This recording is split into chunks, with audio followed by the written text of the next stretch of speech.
صفحہ نمبر 40 آیات 21 تا 25۔ ثم اماتہ فاقبرہ ثم اذا شاء انشرہ قضى لما يقض ما امرہ فلينظر الانسان الى طعامہ انا صببنا الماء صبا۔ بمحاورہ ترجمہ، پھر اسے موت دی اور قبر میں پہنچایا، پھر جب چاہا اس کو قبر سے نکالا، اور اس نے وہ فرض پورا نہیں کیا جس کا اللہ نے اسے حکم دیا تھا۔ انسان کو چاہے کہ اپنی خوراک کو دیکھے، ہم نے خوب پانی برسایا۔ تشریح، پھر ایک وقت ایسا آتا ہے کہ انسان پر موت طاری ہو جاتی ہے۔ قرآن مجید میں آتا ہے کہ ہر نفس کو موت کا مزہ چکھنا ہے اور موت کا وقت معین ہے۔ مرنے کے بعد مردے کو قبر میں دفن کرنے کا حکم ہے۔ مردے کو یوں ہی کھلا نہ چھوڑو، کہ کھلا چھوڑنے سے مردے کی بے حرمتی ہوتی ہے۔ جیسے مجوسی اپنے مردے کو قبرستان میں کھلا چھوڑ دیتے ہیں، پرندے اس کو نوچتے ہیں، لاش کی بے قدری ہوتی ہے۔ اس لیے ارشاد ہے کہ مردے کو جلانا بھی منع ہے، یہ فطرت کے خلاف ہے، بلکہ مرنے والے کو نہلا کر اور صاف کپڑوں میں ملبوس کر کے احترام سے قبر میں دفنا دو۔ آیت نمبر 22۔ موت طاری کرنے اور قبر میں داخل کرنے کے بعد جب اللہ تعالیٰ چاہے گا دوبارہ زندہ کر کے کھڑا کر دے گا، تاکہ اس سے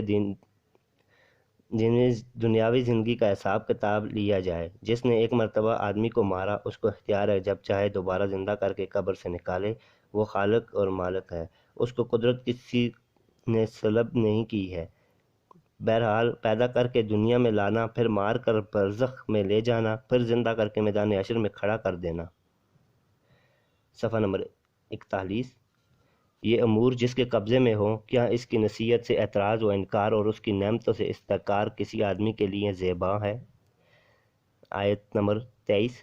اس آیت میں تخلیق انسانی کی ابتدا و انتہا اور ان میں حق تعالیٰ کی قدرت کاملہ اور انعامات کا ذکر کرنے کے بعد منکر انسان کی تنبیہ کی گئی ہے کہ ان آیات الہیہ اور انعامات کا تقاضا تھا کہ انسان ان میں غور و فکر کر کے اللہ پر ایمان لاتا ہے اور اس کے احکام کی تکمیل کرتا، مگر اے بد نصیب انسان نے ایسا نہ کیا۔ اس نے اپنے خالق کا حق نہ پہنچایا اور جو حکم ہوا تھا اس کو بجا نہ لایا۔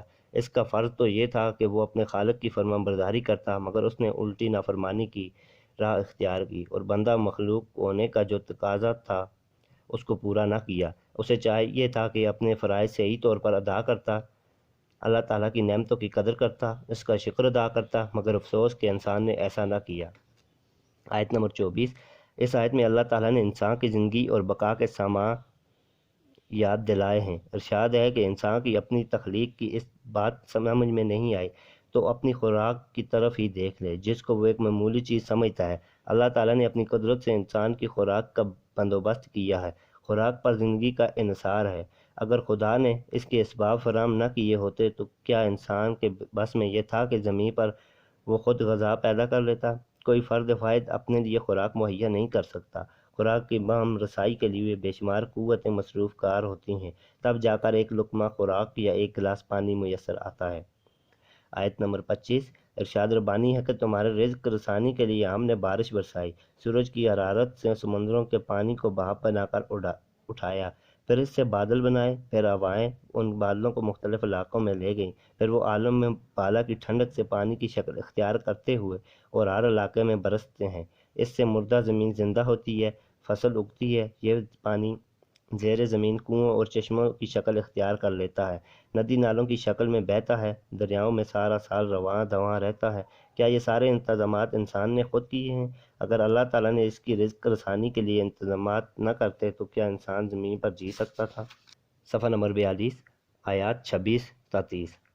ثم شققنا الارض شقا فانبتنا فيها حبا وعنابا وقضبا وزيتونا ونخلا وحدائق غلبا۔ بامحاورہ ترجمہ، پھر اس نے زمین کو چیر کر پھاڑا، پھر اس میں اناج اگایا اور انگور اور ترکاریاں، زیتون اور کھجور پیدا کیے، گنے باغ تخلیق کیے۔ تشریح، آیت نمبر 26۔ ارشاد ہے کہ ہم نے چیر کر زمین کو پھاڑا تاکہ نرم اور نازک پودا زمین سے نکل سکے۔ زمین کو پھاڑنے سے مراد اس طرح پھاڑنا ہے کہ جو بیج یا گٹھلیاں یا نباتات کی پنیریاں انسان اس کے اندر بوئے، یا جو ہواؤں اور پرندوں کے ذریعے یا کسی اور طریقے سے زمین کے اندر پہنچ جائیں، وہ اگ سکیں۔ انسان نہ تو صرف زمین کھودتا ہے، ہل چلاتا ہے اور زمین میں بیج ڈالتا ہے۔ یہ اللہ ہی ہے جو اس کو اگاتا ہے۔ اس نے بیجوں میں یہ خاصیت پیدا کی ہے کہ زمین میں پہنچ کر پھوٹیں اور اگیں۔ اس نے زمین میں یہ خاصیت رکھی ہے کہ پانی سے مل کر مخموں کو کھول لے اور مناسب خوراک پہنچا کر پرورش کرے۔ ایک گھاس کے تنکے کی کیا طاقت تھی کہ زمین کو چیر پھاڑ کر باہر نکل آتا۔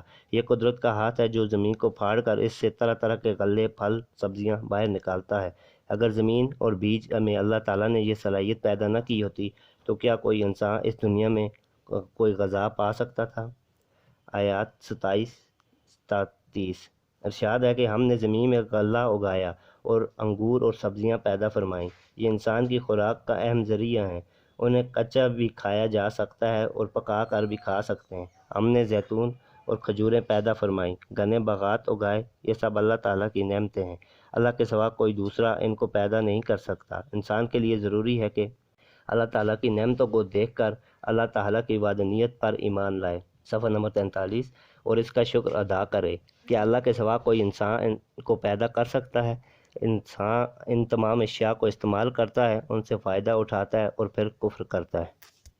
صفحہ نمبر 43، آیت نمبر 31-35 وفاکہۃ وابا ومتاعا لکم ولانعامکم فاذا جاءت الصاخۃ یوم یفر المرء من اخیہ وامیہ وابیہ۔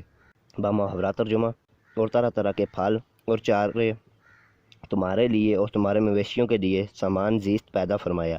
پھر جب وہ کان پھوڑنے والی آواز بلند ہوگی، اس روز آدمی اپنے بھائی، اپنی ماں اور اپنے باپ اور اپنی بیوی اور اپنی اولاد سے بھاگے گا۔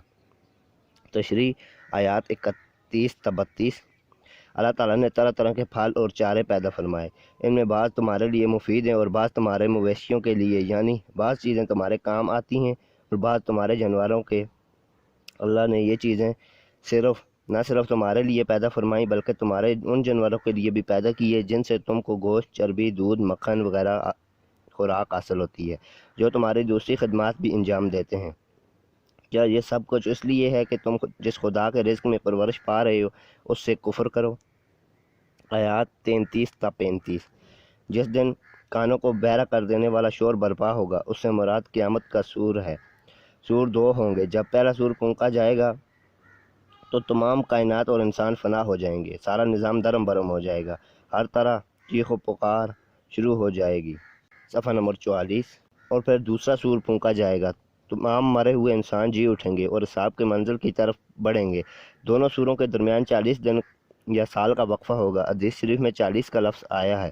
ان آیات میں محشر میں سب کے جمع ہونے کا بیان ہے۔ اس دن ہر شخص اپنے اپنے فکر میں اور نفسی کا عالم ہوگا۔ دنیا میں جو رشتے ناطے ایسے ہیں کہ لوگ ایک دوسرے پر جان تک قربان کر دیتے ہیں، اس عالم میں ہر شخص اپنی اپنی فکر میں اس طرح لگا ہوگا کہ کسی دوسرے کی خبر نہ لے سکے گا۔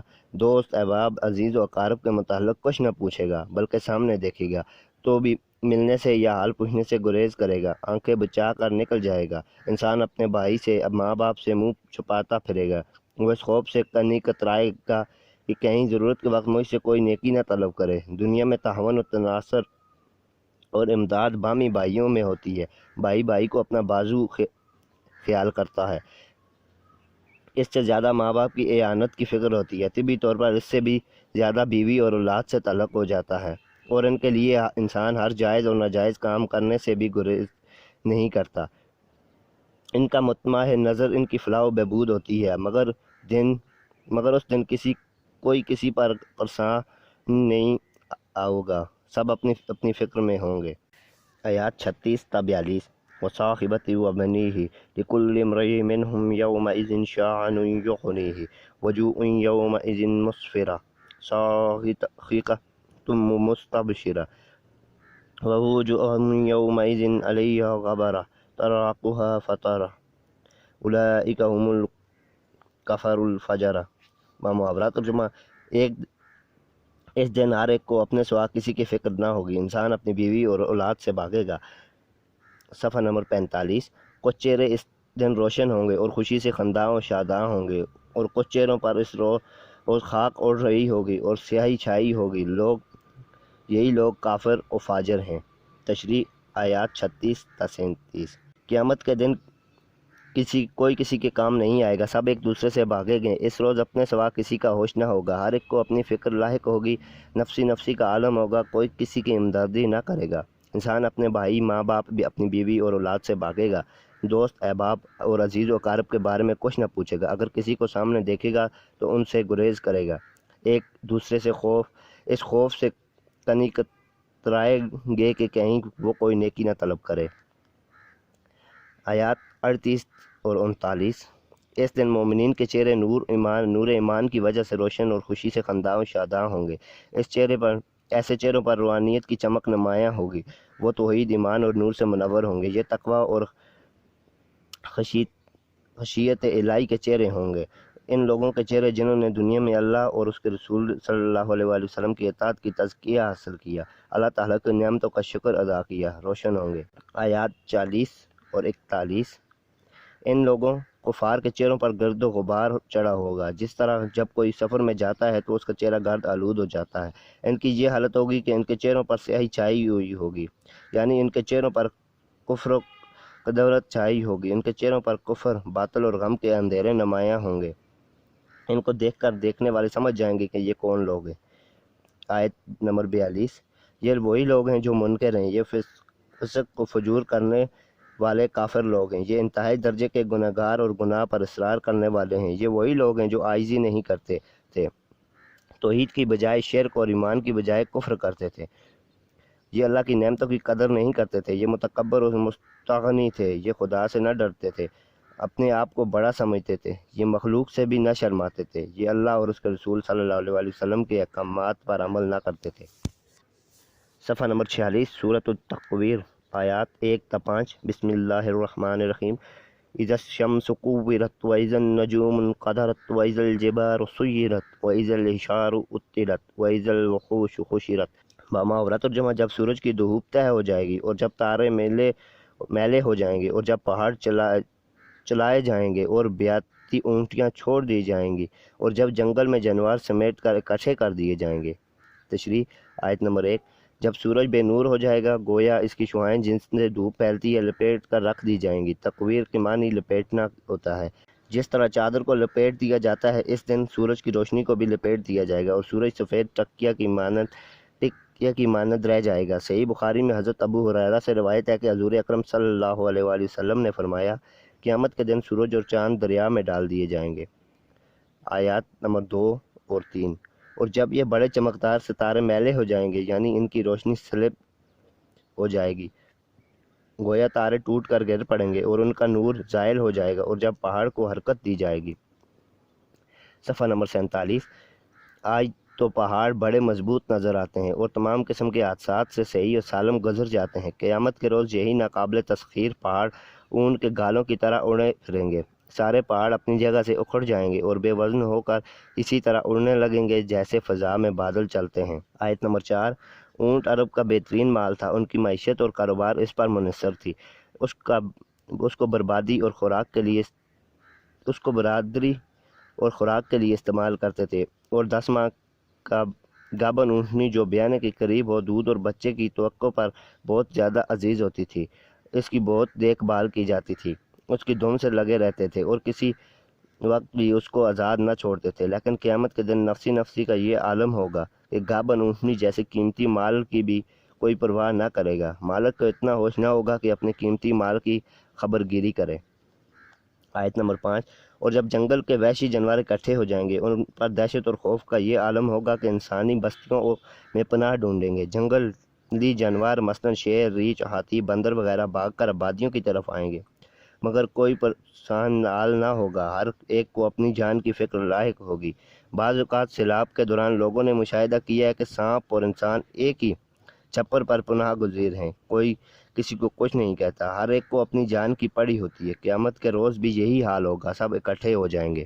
آیات 6 تا 10۔ وَإِذَا الْجِبَالُ سُيِّرَتْ وَإِذَا النُّفُوسُ زُوِّجَتْ وَإِذَا الْمَوْءُودَةُ سُئِلَتْ بِأَيِّ ذَنبٍ قُتِلَتْ وَإِذَا الصُّحُفُ نُشِرَتْ۔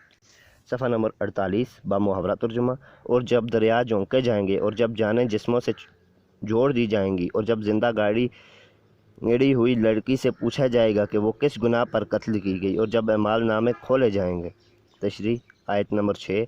اور جب دریاؤں اور سمندروں کو گرم کیا جائے گا، سمندروں کا پانی گرم ہو کر دھواں اور آگ بن جائے گا، جو نہایت گرم ہو کر محشر میں کافروں کو دکھ پہنچائے گا، اور تنور کی طرح جھونکے سے ابلے گا۔ سجرت تسجیر سے مشتق ہے، جس کے معنی آگ لگانے اور بھڑکانے کے ہیں۔ قیامت کے روز دریا اور سمندر گرم کیے جائیں گے اور بھاپ بن کر اڑ جائیں گے۔ آیت نمبر 7۔ اور جب انسان کو از سر نو زندہ کیا جائے گا، جس طرح وہ مرنے سے پہلے دنیا میں جسم اور روح کے ساتھ زندہ تھے، یا اس کا مطلب یہ بھی ہو سکتا ہے کہ کافر کافر کے ساتھ، مسلم مسلم کے ساتھ، پھر ہر قسم کے نیک و بد عمل کرنے والا اپنے جیسے عمل کرنے والوں کے ساتھ جوڑ دیا جائے گا، اور عقائد و اعمال اور اخلاق وغیرہ کے اعتبار سے الگ جماعتیں بنا دی جائیں گی۔ نکاح کے لیے بھی یہی لفظ استعمال ہوتا ہے، کیونکہ اس کے ذریعے ایک مرد اور ایک عورت کو ملا دیا جاتا ہے۔ آیت نمبر 8 اور 9۔ عرب میں یہ رسم تھی کہ باپ اپنی بیٹی کو نہایت سنگ دلی اور بے رحمی سے زندہ زمین میں گاڑ دیتا تھا۔ بعض لوگ تو تنگ دستی اور شادی بیاہ کے اخراجات کے خوف سے ایسا کرتے تھے، اور بعض کو یہ ہار تھی کہ اگر اپنی بیٹی کسی کو دیں گے تو وہ ہمارا داماد کہلائے گا۔ یہ سب نادانی اور جہالت کی باتیں تھیں۔ قرآن نے آگاہ کیا کہ اس لڑکی سے پوچھا جائے کہ تجھے کس گناہ پر قتل کیا گیا، وہ اپنی بے گناہی اور مظلوم ہونے کی پوری فریاد اللہ تعالیٰ کے حضور پیش کرے گی، تاکہ اس کے قاتلوں سے انتقام لیا جائے۔ اس کا مطلب یہ بھی ہو سکتا ہے کہ ان مظلوم بچیوں کی نسبت بھی سوال ہوگا کہ ان کو کس گناہ پر قتل کیا گیا۔ یہ مت سمجھنا کہ یہ ہماری اولاد ہے، اس سے ہم جو سلوک چاہیں کریں گے، بلکہ اولاد ہونے کی وجہ سے جرم اور زیادہ سنگین ہو جاتا ہے۔ صفحہ نمبر 49۔ آیت نمبر 10۔ جب اعمال نامے کھولے جائیں گے، یعنی اعمال نامے سامنے ہوں گے تاکہ سب اپنے اپنے اعمال دیکھ سکیں۔ انسان نے اس دنیا میں نیکی اور بدی جو بھی کی ہوگی سب اس کے سامنے ہوگی۔ اس کو پتہ چل جائے گا کہ اس دنیا میں زندگی میں کیا کمایا اور کیا کھویا۔ انسان نے جو کچھ کیا ہوگا اس سے انکار کر سکے گا۔ آیات 11 تا 14۔ وَإِذَا السَّمَاءُ كُشِطَتْ وَإِذَا الْجَحِيمُ سُعِّرَتْ وَإِذَا الْجَنَّةُ أُزْلِفَتْ عَلِمَتْ نَفْسٌ مَّا أَحْضَرَتْ۔ بامحاورہ ترجمہ۔ اور جب آسمان کھل جائے گا، جب جہنم دکھائی جائے گی اور جنت قریب لے جائے گی، اس وقت ہر شخص کو معلوم ہو جائے گا کہ وہ کیا لے کر آیا ہے۔ تشریح۔ آیت نمبر 11۔ اور جب آسمان کھل جائے گا اور اس کے کھلنے سے آسمان کے اوپر کی چیزیں نظر آنے لگیں گی، جس طرح اوپر سے کھال اتارنے پر گوشت پوست نظر آنے لگتا ہے، اس طرح قیامت کے دن جب آسمان کی کھال اتاری جائے گی تو اوپر کی تمام چیزیں نظر آنے لگیں گی۔ کشت کے لغوی معنی جانور کی کھال اتارنے کے ہیں۔ بظاہر یہ حال قیامت کا پہلا سور پھونکنے کا ہے، جو اسی دنیا میں پیش آئے گا۔ آسمان کی موجودہ ہیئت بدل جائے گی۔ سورج، چاند، ستارے جو آسمان کی زینت ہیں، ان کو دریا میں ڈالا جائے گا۔ بعض مفسرین نے کشت کے معنی لپیٹنے کے لکھے ہیں، اور اس طرح آیت کے معنی یہ ہوئے کہ آسمان جو چھت کی طرح دوسروں پر محیط ہے لپیٹ دیا جائے گا۔ آیت نمبر 12۔ میدان حشر میں جب لوگوں کے مقدمات کی سماعت ہو رہی ہوگی، اس وقت دوزخ کو زور و شور سے دکایا جائے گا، یعنی گرم کیا جائے گا، اور اس کو حشر کے میدان کے قریب کر دیا جائے گا۔ صفحہ نمبر 50۔ دوزخ کو دکتی ہوئی آگ سب لوگوں کو نظر آئے گی۔ حشر میں اس کو دیکھیں گے تو ان کو یقین آ جائے گا کہ اس میں جانے والے ہیں۔ آیت نمبر 13۔ اس کے ساتھ ہی جنت میں اپنی ساری نعمتوں کے ساتھ متقیوں کے قریب کر دی جائے گی، وہ بھی سب کے سامنے ہوگی، جس کی رونق و بہار دیکھنے سے عجیب مسرت اور فرحت حاصل ہوگی۔ اس دم بعد بھی جان لیں گے کہ وہ کس چیز سے محروم ہو کر کہاں جانے والے ہیں، اور نیک بھی جان لیں گے کہ وہ کس چیز سے بچ کر نعمتوں سے سرفراز ہونے والے ہیں۔ آیت نمبر 14۔ اس وقت انسان جان لے گا کہ وہ اپنے ساتھ کیا سامان لایا ہے۔ سامان سے مراد اس کا نیک و بد عمل ہے۔ اس کو نیکی اور بدی کا سرمایہ کا علم ہو جائے گا۔ وہ سب اعمال اس کے سامنے آ جائیں گے جو اس نے دنیا میں کیے تھے، خواہ یہ اعمال لکھی صورت میں اس کے ہاتھ میں آ جائیں یا کسی اور خاص شکل و صورت میں ان کے سامنے آئیں۔ اس کو پتہ چل جائے گا کہ دنیا کی زندگی میں کیا کمایا اور کیا کھویا۔ صفحہ نمبر 50 ہی جاری ہے۔ آیات 15 تا 19۔ فلا اقسم بالخنس الجوار الکنس واللیل اذا عسعس والصبح اذا تنقص وانہ لقول رسول کریم۔ بمحاورہ ترجمہ۔ پس میں قسم کھاتا ہوں پیچھے ہٹ جانے والے، سیدھے چلنے والے اور چھپ جانے والے ستاروں کی، اور رات کی جب وہ پھیل جائے اور صبح کی جب وہ سانس لے، بے شک یہ بڑی عزت والے قاصد کا کلام ہے۔ تشریح۔ آیت 15 اور 16۔ ان آیات میں اللہ تعالیٰ کی چند ستاروں کی قسم کھا کر کہا ہے کہ یہ قرآن برحق ہے، اللہ کی طرف سے بڑی حفاظت سے بھیجا گیا ہے، اور جس ذات پر نازل ہوا ہے وہ ذات بڑی ہستی ہے۔ صفحہ نمبر 51۔ یہ 5 ستارے زحل، مشتری، مریخ، زحل اور عطارد ہیں۔ یہ ستارے مشرق سے مغرب کی طرف چلتے ہیں، یعنی سیدھی چال چلتے ہیں، اور کبھی مغرب سے مشرق کو چلتے ہیں، یعنی پیچھے کو جاتے ہیں، اور کبھی سورج کے پاس آ کر کئی دنوں تک غائب رہتے ہیں، یعنی چھپ جاتے ہیں۔ آیات 17 اور 18۔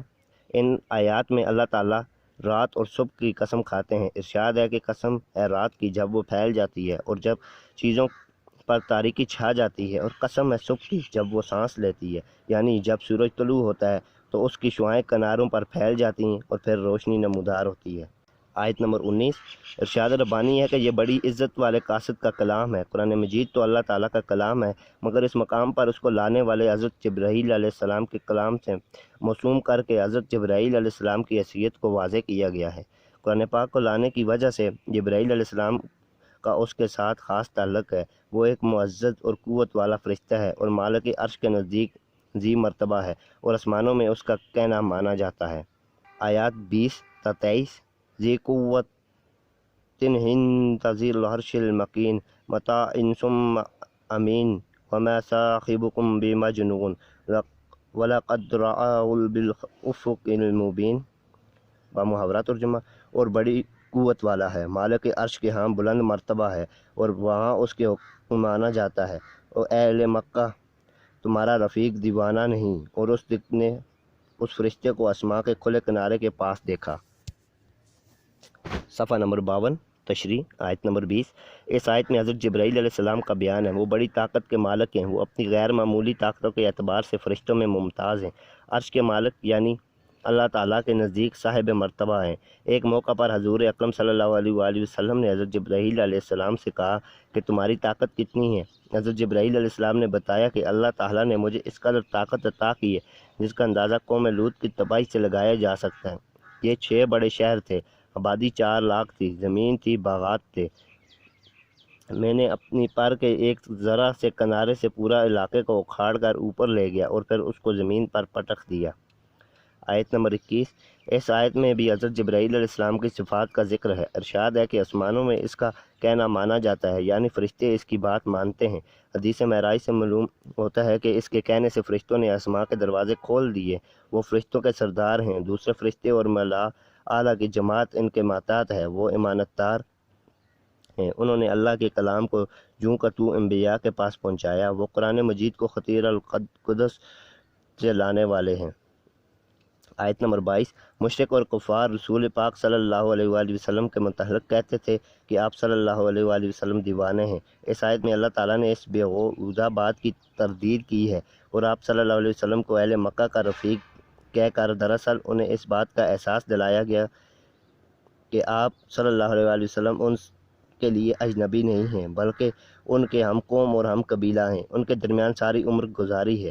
وہ ان کو صادق اور امین کہتے ہیں۔ اس ایسے شخص کو جانتے بوجھتے دیوانہ کہنا بجز دیوانگی کے کچھ نہیں۔ آیت نمبر 23۔ ارشاد ربانی ہے کہ حضور اکرم صلی اللہ علیہ وآلہ وسلم نے حضرت جبرائیل علیہ السلام کو اصل صورت میں آسماں کے کنارے پر دیکھا۔ حدیث شریف میں آتا ہے کہ ابتدائے نبوت کے زمانے میں حضور اکرم صلی اللہ علیہ وآلہ وسلم نے جبرائیل علیہ السلام کو اپنی اصلی شکل میں دیکھا تھا۔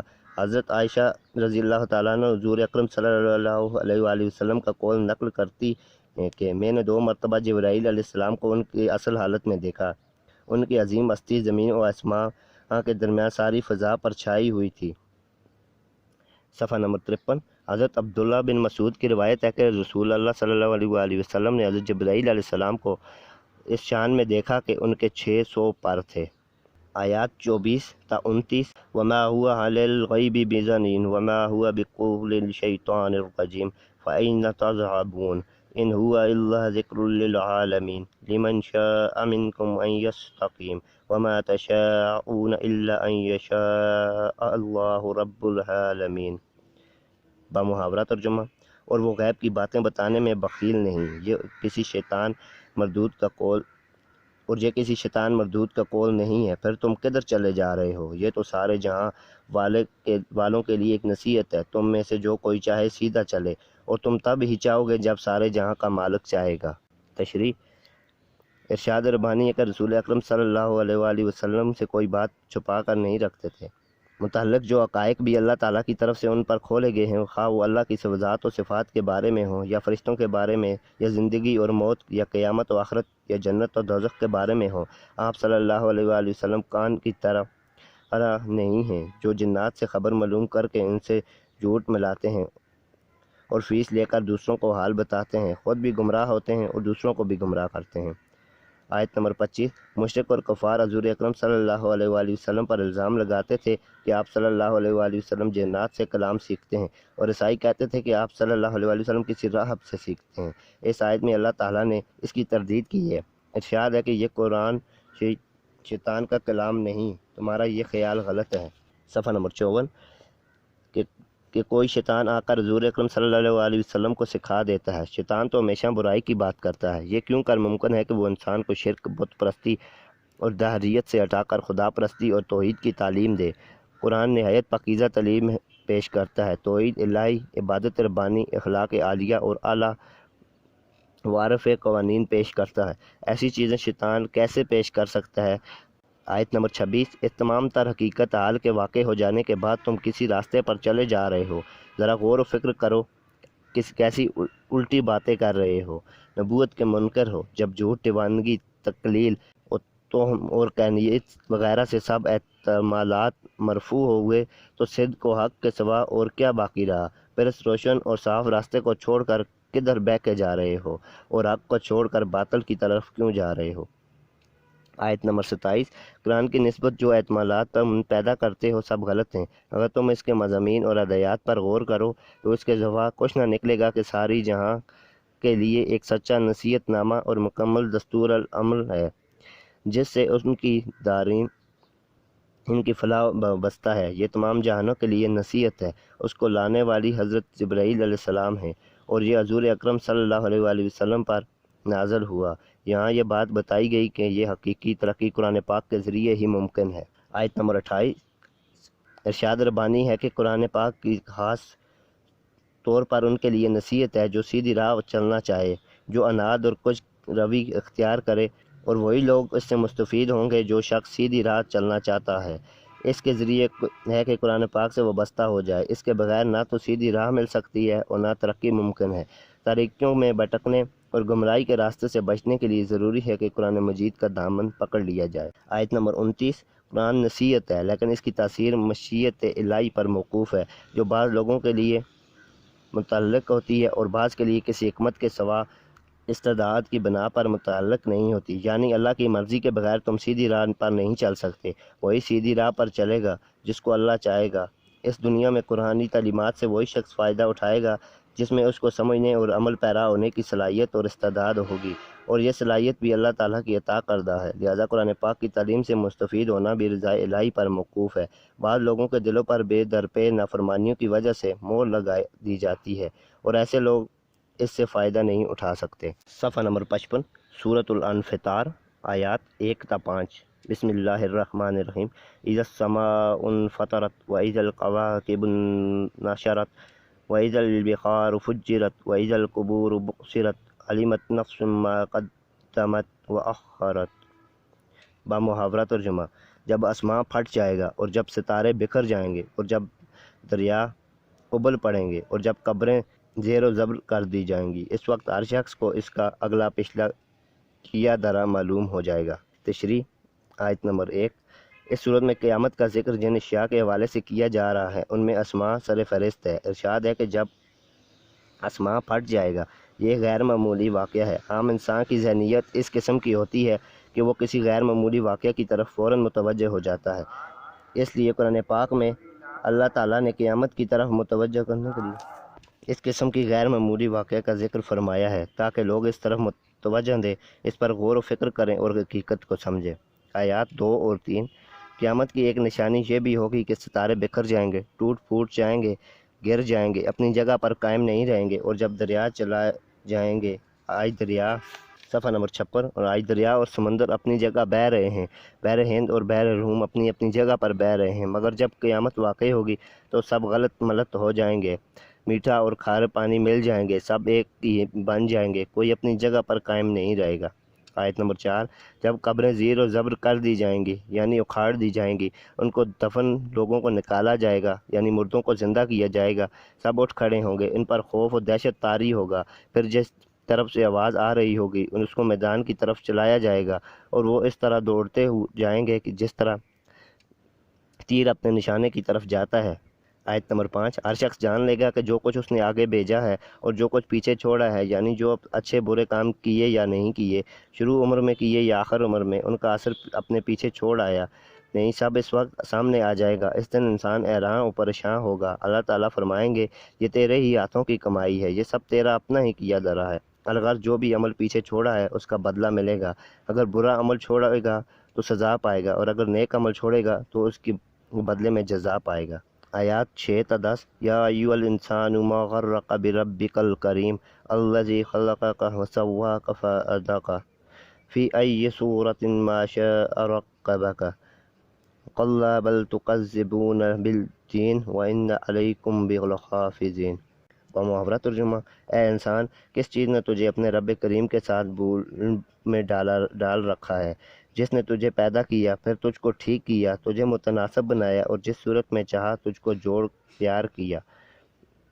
صفحہ نمبر 57، ہرگز نہیں بلکہ تم لوگ جزا اور سزا کو جھٹلاتے ہو اور تم پر نگران مقرر ہیں۔ تشریح، آیت نمبر 6، ارشاد ربانی ہے کہ اے انسان، تیری ابتدا و انتہا کے حالات تیرے سامنے ہیں، اس کے باوجود تجھے کس چیز نے بھول میں اور دھوکے میں ڈالا ہے؟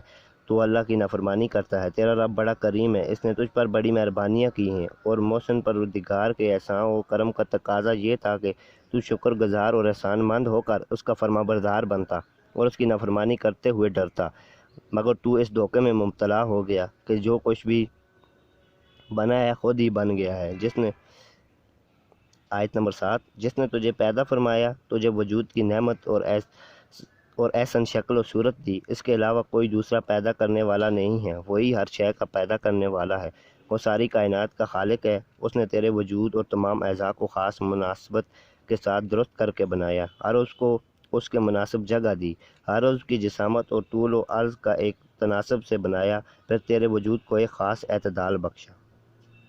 آیت نمبر 8، پھر جس طرح چاہا ویسی شکل و صورت بنا دی، باقی تمام مخلوق، جانور، چرند پرند سب سے ممتاز صورت میں پیدا کیا، پھر آپس میں ایسا امتیاز قائم کر دیا کہ اربوں انسانوں کی الگ الگ پہچان میں کوئی مشکل پیش نہیں آتی، سب کی صورتوں میں تھوڑا بہت فرق رکھا، ہر ایک کو الگ صورت و شکل اور رنگت اور روپ عنایت کیا۔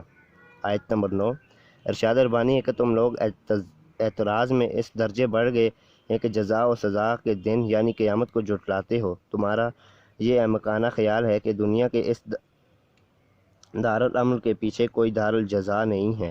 اس غدر اور بے بنیاد گمان نے تمہیں خدا سے غافل اور اس کے انصاف سے بے خوف کر دیا ہے۔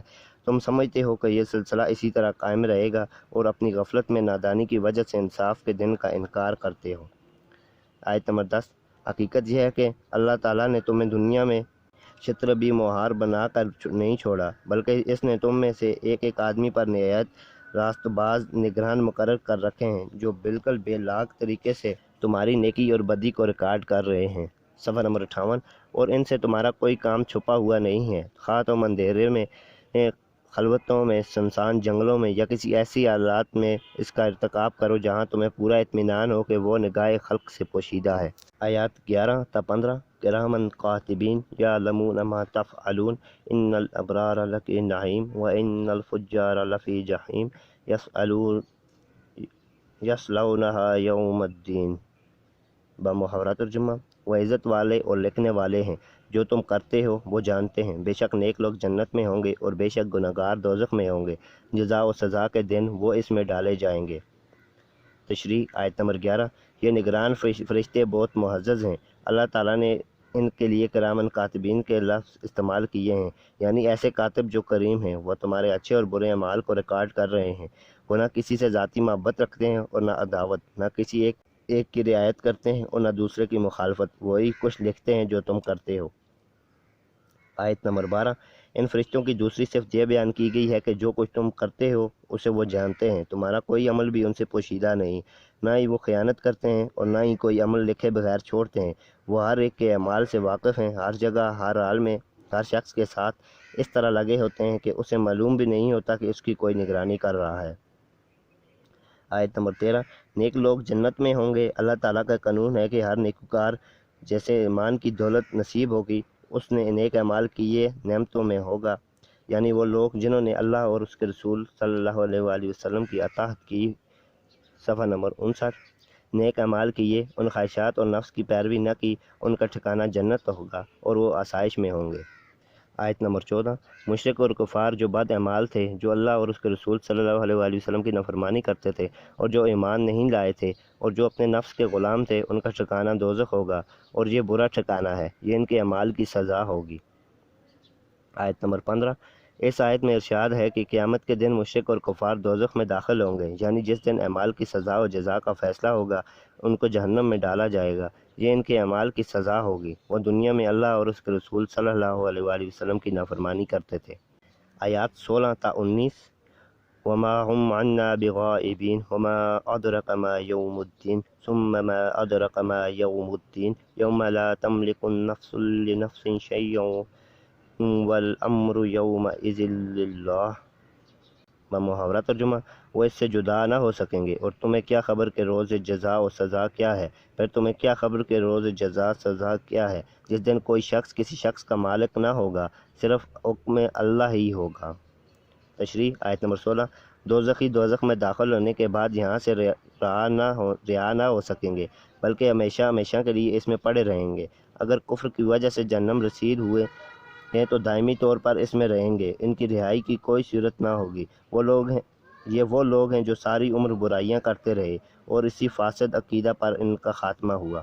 آیات 17 اور 18، اس آیت میں اللہ تعالیٰ فرماتے ہیں کہ تمہیں کیا خبر کہ جزا و سزا کا دن کیا ہے۔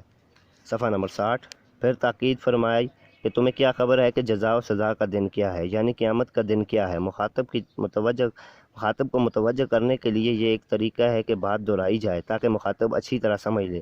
ارشاد ہے کہ تم چاہے کتنی ہی غور کرو، جو فکر کرو اور کتنا ہی سوچو، پھر بھی اس ہولناک دن کی پوری کیفیت سمجھ میں نہیں آ سکتی۔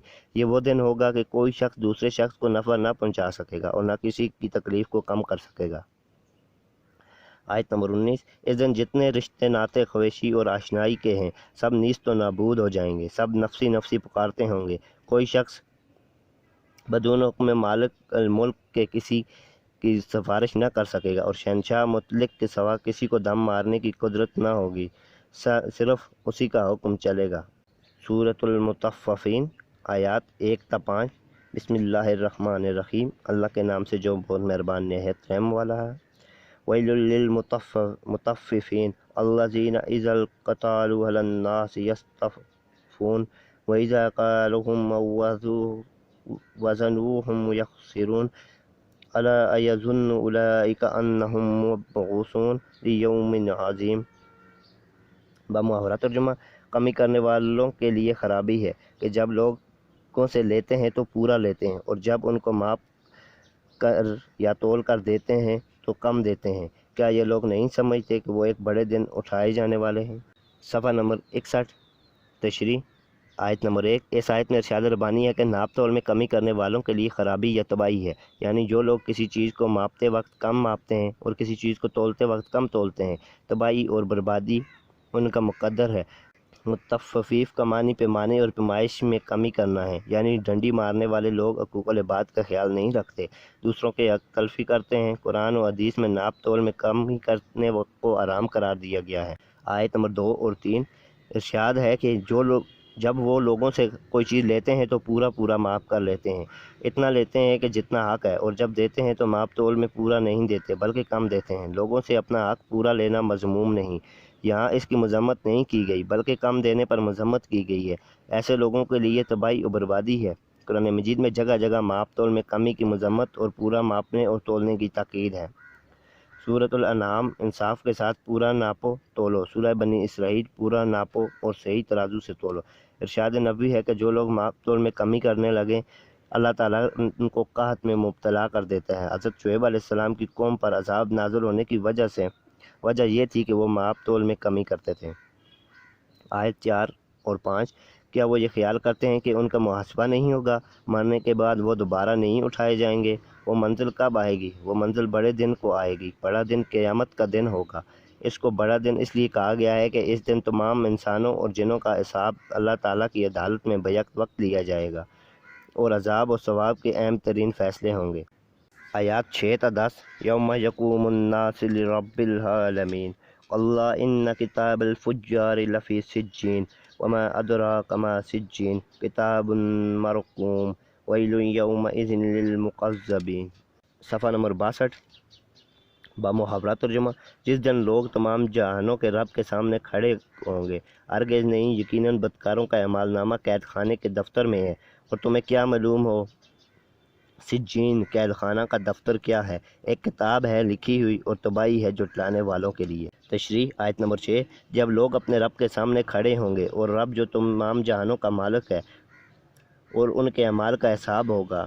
ابن ابی حاتم کی روایت میں آتا ہے کہ حضور اکرم صلی اللہ علیہ وآلہ وسلم نے حضرت بشیر غفاری سے فرمایا، اے بشیر، اس دن کیا کرو گے جب اللہ تعالیٰ کے حضور کھڑے ہونا پڑے گا اور دنیا کے شب و روز کے حساب سے 300 سال گزر جائیں گے؟ وہ بڑا دن اتنا لمبا ہوگا، اس دن بڑی تلخی ہوگی، لوگ پسینے میں ڈوبے ہوں گے۔ حضرت بشیر نے عرض کیا، حضور صلی اللہ علیہ وآلہ وسلم، اللہ ہی مدد فرمائے اور ان کی مشکل گھڑیوں کو آسان کر دے۔ آیت نمبر 7 ان لوگوں کے تمام گمان غلط ہیں، ان کی کوئی حقیقت نہیں۔ ان کا یہ گمان کہ دنیا میں جرائم کا ارتکاب کرنے کے بعد یہ یوں ہی چھوٹ جائیں گے اور ان کو کبھی بھی اپنے خدا کے سامنے جوابدہی کے لیے حاضر ہونا نہیں پڑے گا، غلط ہے۔ اور یہ گمان نہ کیا جائے کہ ایسا دن نہیں آئے گا، وہ ضرور آئے گا، وہ ضرور آنا ہے، اور اس کے لیے سب نیکوں اور بدوں کے اعمال نامے اپنے اپنے دفتر میں مرتب کیے رکھے ہیں۔ آیت نمبر 8 اس آیت میں اللہ تعالیٰ فرماتے ہیں کہ تمہیں کیا معلوم کہ سجین کیا ہے؟ احادیث اور آثار سے معلوم ہوتا ہے کہ سجین ایک مقام خاص کا نام ہے اور کفار و فجار کی ارواح کا مقام بھی ہے، اور اس مقام میں ان کے اعمال نامے ہوتے ہیں، جس کا مطلب یہ بھی ہو سکتا ہے کہ ان کے اعمال نامے اسی جگہ محفوظ کر دیے جاتے ہیں، اور یہ بھی ممکن ہے کہ اس جگہ کوئی ایسی کتاب جامع ہو جس میں تمام کفار و فجار کے اعمال لکھ دیے جاتے ہیں۔ بعض سلف نے کہا ہے کہ سجین 7ویں زمین کے نچلے طبقہ میں ہے۔ آیت نمبر 9 یہ ایک کتاب ہے لکھی ہوئی۔ ابن کثیر نے کتاب مرقوم کا معنی مور لگایا ہوا نوشتہ کیا ہے۔ اس کے معنی یہ ہیں کہ کفار و فجار کے اعمال نامے مور لگا کر محفوظ کر دیے جائیں گے۔ صفحہ نمبر 63 اور ان میں کمی و بیشی کا تغیر کا امکان نہ رہے گا، اور ان کو محفوظ کرنے کی جگہ سجین ہے، اور یہی کفار کی ارواح کو جمع کر دیا جائے گا۔ آیت نمبر 10 ارشاد ربانی ہے کہ اس دن منکرین قیامت کے لیے ہلاکت ہے، یعنی روز جزا کو جھٹلانے والوں کے لیے بہت بڑی خرابی ہوگی، خاص طور پر جو انصاف کے دن کی تکذیب کرتے ہیں۔ عام طور پر وہی سرمایہ پرست لوگ ہیں جو لوگوں کے حقوق غصب کرتے ہیں، پھر کہتے ہیں کہ انصاف کا کوئی دن مقرر نہیں، جو کچھ ہے بس اس دنیا میں ہے۔ عزیز طلبہ، یہ آڈیو ریکارڈنگ آپ کے لیے ہیومینیٹیرین ڈیولپمنٹ آرگنائزیشن ایبٹ آباد کے ذریعے اہتمام کی گئی۔ ہیومینیٹیرین ڈیولپمنٹ آرگنائزیشن ایبٹ آباد 2011 سے اپنی مدد آپ کے تحت صحت، تعلیم اور معاشی خود مختاری کے شعبوں میں بہتری کے لیے کوشاں ہے۔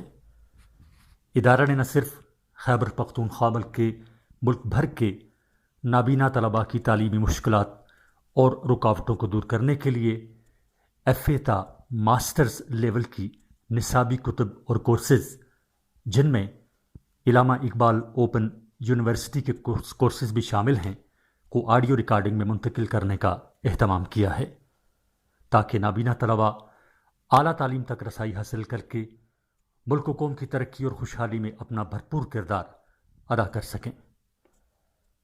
یہ تمام آڈیو ریکارڈنگز نابینا طلباء کو بالکل مفت فراہم کی جا رہی ہیں۔ نابینا طلباء کے علاوہ دیگر طلباء بھی اس تعلیمی سہولت سے استفادہ کر سکتے ہیں۔ ہیومینیٹیرین ڈیولپمنٹ آرگنائزیشن ایبٹ آباد، ای میل HDOATD@gmail.com، ویب سائٹ HDORG.net، رابطہ نمبر 0345 9541-838 یعنی 0345 9541 صفحہ نمبر 63 جاری ہے، آیات 11 تا 16۔ الذین یکذبون بیوم الدین وما یکذب به الا کل معتد اثیم اذا تتلی علیہ آیاتنا قال اساطیر الاولین کلا بل ران علی قلوبہم ما كانوا یکسبون کلا انہم عن ربہم یومئذ لمجنون ثم انہم لصال الجحیم۔ بمحاورہ ترجمہ، جو انصاف کے دن کو جھوٹ جانتے ہیں اور اس کو وہی شخص جھٹلاتا ہے جو حد سے گزر جانے والا گنہگار ہے، اسے جب ہماری آیات پڑھ کر سنائی جاتی ہیں تو کہتا ہے کہ یہ تو اگلے وقتوں کی کہانیاں ہیں۔ ہرگز نہیں، بلکہ دراصل ان کے دلوں پر ان کے برے اعمال کا زنگ چڑھ گیا ہے۔ ہرگز نہیں، یہ دن اس دن اپنے رب کی دید سے روک دیے جائیں گے، پھر یہ جہنم میں جا پڑیں گے۔ تشریح آیت نمبر 11۔ یہ وہ لوگ ہیں جو روز جزا کے منکر ہیں۔ وہ کہتے ہیں کہ انصاف کا کوئی دن مقرر نہیں، جو کچھ ہے بس اس دنیا میں ہی ہے۔ فی الحقیقت وہ لوگ اللہ کی ربوبیت اور اس کی قدرت اور اس کی عدل و حکمت سب کے منکر ہیں۔ صفحہ نمبر 64 آیت نمبر 12۔ یہ لوگ گناہوں پر دلیر ہیں اور جو روز جزا کو جھٹلاتے ہیں اور کہتے ہیں کہ انصاف کا کوئی دن مقرر نہیں، جو کچھ ہے دنیا میں۔ یہ لوگ انصاف کے دن کے نہ صرف منکر ہیں بلکہ حد سے بڑھنے والے گناہگار ہیں۔ یہ وہی لوگ ہیں جو دوسروں پر ظلم زیادتی کرتے ہیں۔ آیت نمبر 13۔ اس آیت میں اللہ تعالیٰ فرماتے ہیں کہ جب منکرین قیامت کو قرآن مجید کی آیات پڑھ کر سنائی جاتی ہیں تو وہ کہتے ہیں کہ یہ تو پہلے لوگوں کی کہانیاں ہیں، یہ بے سند باتیں عقلوں سے منقول چلی آتی ہیں۔ حالانکہ ان آیات میں ایک طرف عقیدے کی پاکیزگی کا ذکر ہوتا ہے اور دوسری طرف قیامت کا بیان ہوتا ہے۔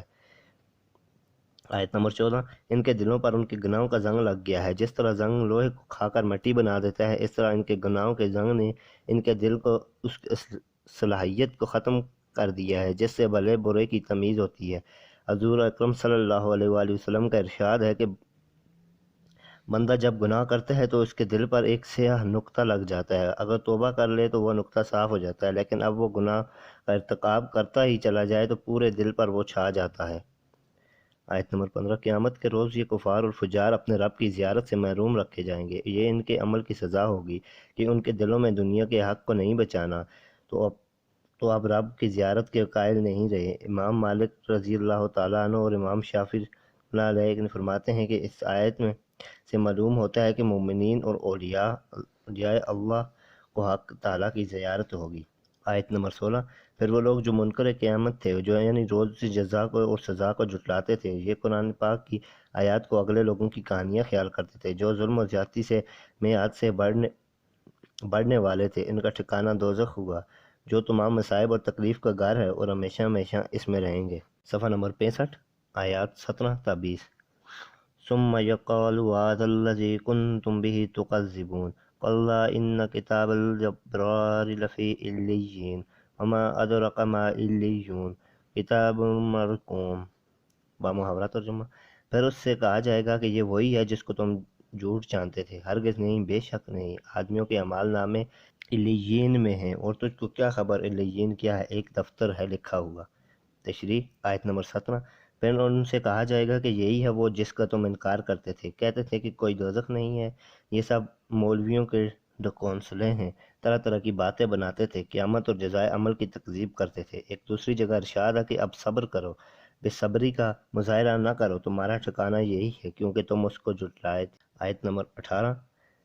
ہرگز نہیں، بے شک نیک لوگوں کے اعمال نامے علیین میں ہیں۔ حدیث میں آثار سے معلوم ہوتا ہے کہ علیین ایک مقام خاص کا نام ہے، وہ نیکوکاروں کی ارواح کا مقام ہے، اور اسی مقام میں ان کے اعمال نامے رہتے ہیں، جس کا مطلب یہ بھی ہو سکتا ہے کہ ان کے اعمال نامے اس جگہ محفوظ کر دیے جاتے ہیں کہ یہ بھی ممکن ہے کہ اس جگہ کوئی ایسی کتاب جامع ہو جس میں تمام نیکوکاروں کے اعمال لکھ دیے جاتے ہیں۔ آیت نمبر 19۔ ارشاد ربانی ہے کہ تجھے کیا خبر ہے کہ علیین کیا ہے؟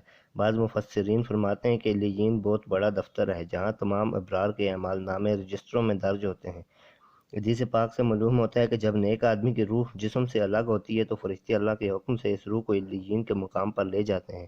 علیین مومنین کی ارواح کی جگہ ہے۔ صفحہ نمبر 66، آیت نمبر 20۔ علیین ایک دفتر ہے لکھا ہوا۔ امام ابن کثیر نے کتاب مرقوم کا معنی مور لگا ہوا نوشتہ کیا ہے، یہاں جنتیوں کے نام درج ہیں اور ان کے اعمال کی مثلیں مرتب کر کے رکھی جاتی ہیں، اور ان کو ارواح کو اول وہاں لے جا کر اپنے ٹھکانے پر پہنچا دیا جاتا ہے، اور قبر سے بھی ان ارواح کا تعلق رکھا جاتا ہے۔ حضور صلی اللہ علیہ وآلہ وسلم کہتے ہیں کہ یہ مقام 7ویں آسمان میں زیر عرش ہے، اور مقربین کی ارواح اس جگہ مقیم رہتی ہیں۔ آیات 21 تا 25۔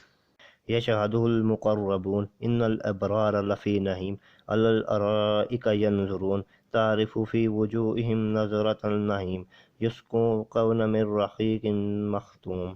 بامحاورہ ترجمہ، فرشتے ان کے اعمال نامے دیکھتے ہیں، بے شک نیک لوگ بڑے مزے میں ہوں گے، اونچی مسندوں پر بیٹھے دیکھتے ہیں، ان کے چہروں پر تم خوشی کی رونق محسوس کرو گے، ان کو نفیس ترین مور بند شراب پلائی جائے گی۔ تشریح آیت نمبر 21۔ ان کے مقرب فرشتے مومنین کے اعمال نامے خوش ہو کر دیکھتے ہیں اور اس مقام پر حاضر رہتے ہیں، یہ مومن کا بہت بڑا اکرام ہے۔ حضرت شاہ ولی اللہ اس کی تفصیل میں اس طرح بیان کرتے ہیں کہ علیین موجود اللہ اعلیٰ کی جماعت 3 قسم کے لوگوں پر مشتمل ہوگی۔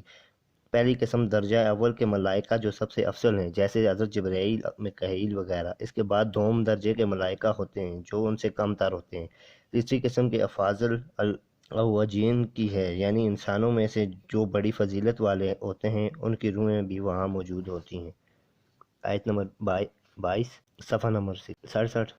بے شک نیک لوگ اللہ تعالیٰ کی عطا کردہ نعمتوں میں ہوں گے، یعنی نیک لوگ بڑے آرام اور آسائش میں ہوں گے۔ ظاہر ہے اس مقام پر پہنچنا ہی کامیابی کی نشانی ہے۔ قرآن مجید میں ایک دوسری جگہ ارشاد ہے کہ جو شخص جنت میں داخل کر دیا گیا وہ کامیاب ہو گیا، جنت میں اپنے اپنے اعمال کے مطابق نعمتیں میسر ہوں گی۔ آیت نمبر 23۔ وہ لوگ جو جنت میں داخل ہوں گے وہ مسریوں پر بیٹھے بہشت کے مناظر دیکھ رہے ہوں گے، وہ جنت کے مناظر سے لطف اندوز ہو رہے ہوں گے اور دیدار الہی سے آنکھیں شاد کر رہے ہوں گے، یہ ان کے عمل کی جزا ہے جو انہوں نے دنیا میں کیا۔ آیت نمبر 24۔ وہ لوگ جو جنت میں داخل ہوں گے اور مسریوں پر بیٹھے ہوں گے، ان کے چہروں سے اللہ تعالیٰ کی نعمتوں کو تر و تازگی ظاہر ہوگی، ان کے چہرے روشن ہوں گے، ان کے چہروں پر نورانیت اور چمک دمک ہوگی، ان کے چہروں سے آسائش کی بشاشت پہچانی جا سکے گی۔ آیت نمبر 25۔ جنتیوں کو نفیس ترین شراب پیش کی جائے گی جس پر مہر لگی ہوگی، اور یہ مہر کستوری کی ہوگی، اس مہر سے کستوری کی خوشبو آئے گی۔ دوسری جگہ ارشاد ہے کہ پانی، دودھ، شہد اور شراب طہور کی نہریں جاری ہوں گی، یہ نہریں تو عام مومنین کے لیے ہوں گی، لیکن یہ سربمہر شراب ہوگی، اس کا سرور کچھ اور ہی ہوگا۔ آیات 26 تا 30۔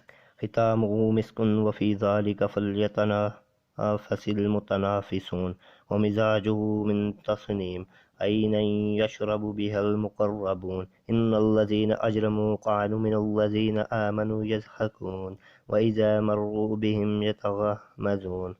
بامحاورہ ترجمہ، جس پر مشک کی مہر ہوگی اور رغبت کرنے والوں کو چاہے کہ اس میں رغبت کریں، اور اس میں تسنیم کی آمیزش ہے، یہ ایک چشمہ ہے جس سے مقرب پیتے ہیں۔ صفحہ نمبر 68۔ بے شک جن لوگوں نے جرم کیا وہ مومنوں پر ہنستے تھے، اور جب ان کے پاس سے گزرتے تھے تو آنکھوں سے اشارے کرتے تھے۔ تشریح آیت نمبر 26۔ جس طرح دنیا میں مولاق مٹی پر جمائی جاتی ہے، وہاں کی مٹی خشک ہے، اس پر جمائی جائے گی، شیشہ ہاتھ میں لیتے ہی دماغ معطر ہو جائے گا اور آخر تک خوشبو مہکتی رہے گی۔ دنیا کی ناپاکی شراب اس لائق نہیں کہ بھلے آدمی اس کو طرف رغبت کریں، یہ شراب طہور ہے جس کے لیے لوگوں کو ٹوٹ پڑنا چاہیے اور ایک دوسرے سے آگے بڑھنے کی کوشش ہونی چاہیے۔ آیت نمبر 27۔ اس دنیا میں یہ طریقہ ہے کہ جب کوئی مشروب استعمال کرتے ہیں تو اس میں خوشبو کے لیے کیوڑا وغیرہ ملا لیتے ہیں جس سے اس کا مزہ دوبالا ہو جاتا ہے۔ بہشت میں نیک لوگوں کے جو مشروب حاصل ہوگی اس میں تسنیم کی ملاوٹ ہوگی، ان کی شراب میں تسنیم بطور کیوڑا یا گلاب شامل ہوگی۔ آیت نمبر 28۔ اس آیت میں ارشاد ربانی ہے کہ تسنیم ایک چشمہ ہے، تسنیم کے معنی بلندی کے ہیں، اور کسی چشمے کو تسنیم کہنے کا مطلب یہ ہے کہ وہ بلندی سے بہتا ہوا نیچے آ رہا ہے، اس سے مقرب لوگ سیراب ہوں گے، تاہم عام ابرار کو بھی اس سے کچھ حصہ ملا کر دیا جائے گا۔ آیت نمبر 29۔ اور جو لوگ مجرم ہیں اور ایمانداروں پر ہنستے ہیں، کفار اور مشرکین عام طور پر یہی طریقہ اختیار کرتے تھے۔ مکہ کے کفار اور مشرکین مسلمانوں کے ساتھ تمسخر اور ٹھٹھا کرتے تھے، یہ لوگوں کے حقوق غصب کرتے تھے۔ یہی لوگ مجرم ہیں، ان کے خاص طور پر وہ ہیں جن کا عقیدہ باطل ہے اور جن کی فکر فاسد ہے۔ آیت نمبر 30۔ جب یہ خوشحال لوگ غریب دینداروں کے پاس سے گزرتے تھے تو آپس میں آنکھوں سے اشارے کرتے تھے۔ حضرت نوح علیہ السلام کی قوم کا بھی یہی حال تھا۔ اس قوم کے بڑے بڑے آسودہ حال لوگوں کا بھی یہی وتیرہ تھا، وہ بھی کمزور ایماندار لوگوں کے ساتھ تمسخر اور ٹھٹھا کرتے تھے۔ صفحہ نمبر 69، آیت نمبر 31 تا 36۔ وَإِذَا انقلبوا إِلَىٰ أَهْلِهِمُ انقلبوا فَكِهِينَ وَإِذَا رَأَوْهُمْ قَالُوا إِنَّ هَٰؤُلَاءِ لَضَالُّونَ وَمَا أُرْسِلُوا عَلَيْهِمْ حَافِظِينَ فَالْيَوْمَ الَّذِينَ آمَنُوا مِنَ الْكُفَّارِ يَضْحَكُونَ عَلَى الْأَرَائِكِ يَنظُرُونَ هَلْ ثُوِّبَ الْكُفَّارُ مَا كَانُوا يَفْعَلُونَ۔ بمحاورہ ترجمہ: اور جب وہ اپنے گھروں کو لوٹتے ہیں تو ہنستے باتیں بناتے لوٹتے ہیں، اور انہیں دیکھتے تو کہتے بے شک یہ لوگ گمراہ ہیں، اور یہ ان پر نگراں بنا کر نہیں بھیجے گئے۔ پس آج ایمان والے کافروں پر ہنستے ہیں، مسریوں پر بیٹھے ان کا حال دیکھتے ہیں۔ کافروں کو اب بدلہ مل گیا ہے جیسا وہ کرتے تھے۔ تشریح: آیت نمبر 31۔ جب یہ آسودہ لوگ اپنے گھروں کو لوٹتے ہیں تو ہنستے ہوئے اور باتیں بناتے ہوئے پلٹتے ہیں، یعنی خوش طبعی کرتے ہیں، اور مسلمانوں پر آوازیں ابتیاں کہتے ہوئے جاتے ہیں، اور اپنے عیش و آرام پر مغرور ہو کر سمجھتے ہیں کہ ہمارے عقیدے اور خیالات درست ہیں، ورنہ یہ نعمتیں ہم کو کیوں ملتی۔ آیت نمبر 32۔ جب یہ لوگ ایمان والوں کو دیکھتے ہیں تو کہتے ہیں کہ یہ تو گمراہ لوگ ہیں، بہکے ہوئے حرام و حلال کے چکر میں پڑے ہیں، جنت کی تیاری کر رہے ہیں، ان کو قیامت کے محاسبہ کا غم لگا ہے، ہماری طرح مال و دولت اکٹھا نہیں کرتے، حالانکہ کمال یہی ہے کہ مال و دولت جمع کرو اور عیش و عشرت کی زندگی بسر کرو، یہ لوگ دنیا کی آسائشوں سے بے نیاز بیٹھے ہیں۔ آیت نمبر 33۔ اس آیت میں اللہ تعالیٰ نے کہا ہے کہ وہ مسلمانوں پر نگراں بنا کر نہیں بھیجے گئے ہیں۔ کیا یہ بڑے بڑے سرمایہ دار، صفحہ نمبر 70، ان غریب ایمانداروں کے محافظ ہیں، ان کے اور نگران مقرر ہوئے ہیں جو ان کے طرز عمل کو غلط بتا رہے ہیں، ان کو بہکے ہوئے اور گمراہ کہتے ہیں؟ ایسا ہرگز نہیں ہے، انہیں اپنی فکر کرنی چاہیے۔ آیت نمبر 34۔ ارشاد ربانی ہے کہ ایک دن ایسا آنے والا ہے جس دن وہ لوگ جو وحدانیت اور قیامت پر ایمان لائے ہیں وہ کافروں پر ہنسیں گے، جس طرح دنیا میں کفار مسلمانوں پر ہنستے تھے، قیامت کے دن مومن کافروں پر ہنسیں گے کہ انہوں نے دنیا کی فانی چیزوں میں پھنس کر اپنا ایمان اور آخرت برباد کی۔ آیت نمبر 35۔ اس آیت میں ارشاد ہے کہ اس روز مومنین بہت خوش ہوں گے، وہ مسریوں پر بیٹھے ہوں گے اور وہ اپنی خوشحالی اور کافروں کی بدحالی کا نظارہ کر رہے ہوں گے۔ در منشور میں قتادہ سے منقول ہے کہ کچھ دریچے جروح کے ایسے ہوں گے جن سے اہل جنت اہل دوزخ کو دیکھ سکیں گے۔ آیت نمبر 36۔ کفار جو دنیا میں کرتے تھے آج ان کو اس کا بدلہ دیا جائے گا، وہ دنیا میں مسلمانوں پر ہنسی اڑاتے تھے، آج اس کا مزہ چکھیں گے، ان کا انجام ان کے سامنے ہوگا، ان کو اپنے کیے کا بدلہ ملے گا، یعنی وہ اپنے کیے کا بدلہ پائیں گے۔